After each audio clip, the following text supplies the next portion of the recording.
room where you were on stage, and I said that you were so obsessed with comedy that if you ever had a threesome, you'd still probably spend the whole time talking about comedy.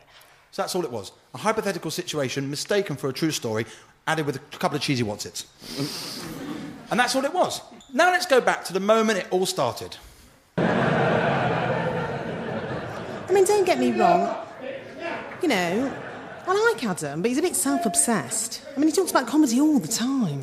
Yeah, that doesn't make him self-obsessed. That just means he's obsessed with comedy. Self-obsessed when you talk about yourself all the time. Yeah, and when you write dialogue about people who talk about you all the time. Either way, he's definitely obsessed with comedy. Yeah. I reckon if he ended up in bed with two women, he'd still probably talk about comedy all the time. Who's that? Adam. What an idiot. Suddenly I don't feel so bad about my life. I must remember to tell lots of equally unhappy people. And that's how it started. The question is, who's to blame? Well, you've only heard my side of it, so I thought it'd only be fair to hear it from everyone else's perspectives. So let's start off with Obi-Wan Kenobi. Well, that's what I heard. Han Solo? Well, that's what I heard. Brendan Burns? Well, that's what I heard. Yoda? What I'd heard it was. Mark Mayer? Well, that's what I heard. C-3PO? Well, that's what I heard. R2-D2? And finally, Nigel.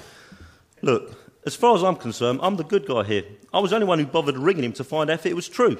Admittedly, I was hoping it was, because that way, when I told people they didn't believe me, I could turn around and said, it's true, rather than usual. Well, that's what I heard. Anyway, now let's go back and see what might have happened if Brendan had bothered to find out if it was true before he told anyone. Yeah. I reckon if he ended up in bed with two women, he'd still probably spend the whole time talking about comedy. Who's that? Adam. What an idiot. Suddenly I don't feel so bad about my life. I must remember to tell lots of equally unhappy people. But before I do, I'd better find out if it's true.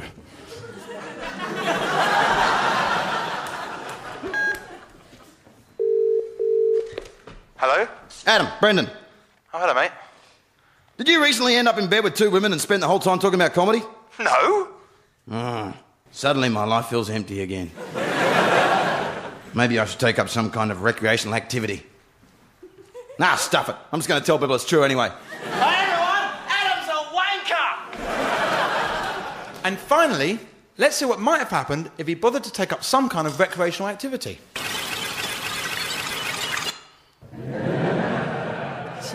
I reckon if he ended up in bed with two women, he'd still probably spend the whole time talking about comedy. Who's that? Adam. Oh. Connect 4, anyone?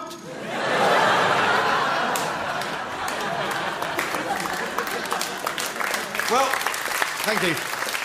That's about it for this week. I know it seems slightly hypocritical of me, but if you tune your radio slightly to the left of Radio 4, you can actually hear people talking on cordless phones in your area. Well, that's not actually true, but it would have got rid of the gossips long enough to tell you this. That thing I said earlier about gossip being one of the biggest causes of suicide in this country isn't true either. But I just thought it'd be nice to end the show by starting some gossip about gossip that will stop people from gossiping. Good night.